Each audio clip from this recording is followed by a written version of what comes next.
Welcome to This Explainer. Today, we're taking a fascinating textbook chapter on physical geography and totally transforming it. We're going to look at how the literal ground beneath our feet dictates exactly how we live. We'll break down the science of landforms, sure, but more importantly, we're going to see how we humans interact with, adapt to, and honestly celebrate these massive geographical features.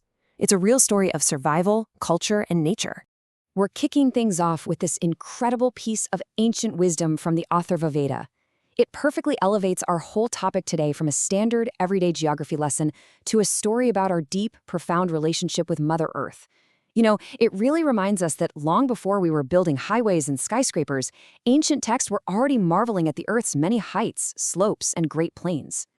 So, here's our roadmap for the explainer today. We're going to cover the shape of our Earth, define 3 major landforms, look at the mountain life, see what happens when nature strikes back, and finally, explore where geography meets culture.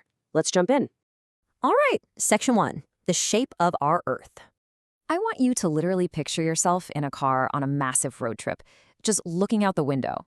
Say you start in the rugged, mineral-rich region of Chota Nagpur in Jharkhand. As you drive toward Prayagraj in Uttar Pradesh, the land flattens out into these massive, sweeping plains. Then, as you head up to Almora in Uttarakhand, the roads start to twist and turn, winding upward into towering peaks. The whole appearance of the land totally transforms right before your eyes as you cross the country. Which brings us to Section 2, the 3 major landforms you'd see on a trip like that. So the crucial takeaway here is that our planet can broadly be divided into these 3 main categories: mountains, plateaus, and plains. These are shapes that literally take millions of years to carve out, and they aren't just different shapes on a map, right? They offer completely different climates and act as unique homes to a huge variety of plants and animals. And humans have figured out how to live in all of them, even though the challenges vary wildly from the high peaks to the flat plains. Let's move to Section 3 and focus specifically on mountain life. The source material really highlights the duality of this environment. On one hand, you have the idyllic side: pure air, serene snowy roofs, and absolutely breathtaking scenery. But right next to that, you have the reality of daily, chaotic challenges brought on by heavy snowfall and uncontrolled tourism. You're looking at buses, cars, and people all bottlenecked on a narrow, melting, icy road. It just goes to show that choosing to live in or visit these towering landforms comes with some very real logistical nightmares. And that leads us to Section 4, when nature strikes back. What's really interesting and honestly a bit terrifying about this part of the chapter is how extreme natural hazards dictate life at high altitudes. Let's rapidly define these, starting with the avalanche. The book defines this as a sudden fall of snow, ice, or rocks, usually happening when snow begins to melt. It is a highly destructive, sudden, and overwhelming force of nature. Seeing a massive wall of snow crashing down really puts that textbook definition into an awe-inspiring and deadly perspective. Just imagine the sheer scale of that white cloud rushing down the rock face. When a mountain decides to shed its icy coat, literally anything in its path, trees, wildlife, human settlements, is instantly at risk. Another major threat defined in the chapter is the flash flood. These are often triggered by sudden, incredibly violent rainstorms known as cloudbursts.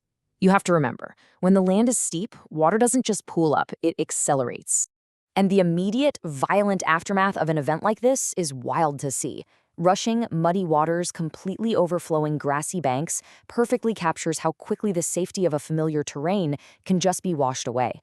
A calm stream can turn into a raging, sediment-filled torrent in a matter of minutes. There is very little time for anyone to react.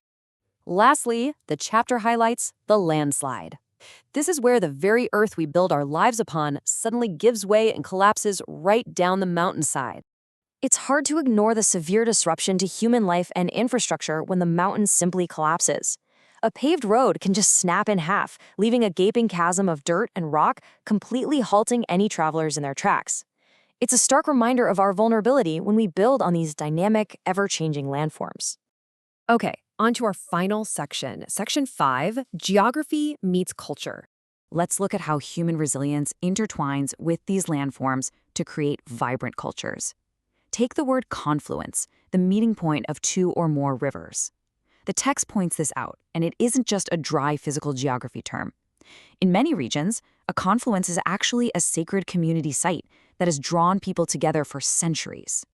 Seeing daily economic activity and river transportation on the banks of the Ganga really grounds those abstract geographical terms in everyday human life.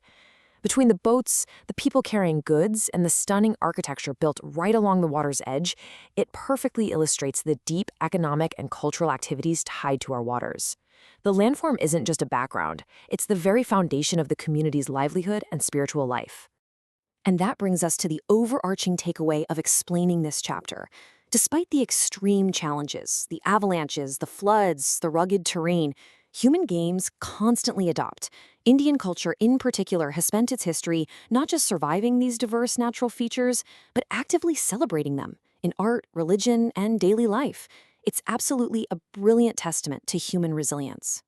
So I'll leave you with this final thought, pulled straight from the textbook's activities. Take a moment, look out your own window, and ask yourself, in what type of landform do you actually live? What are the hidden features, the historical adaptations, or the natural challenges right outside your door? Seriously, what is the story of the ground beneath your own feet? Think about it. Thanks for joining this explainer and keep exploring.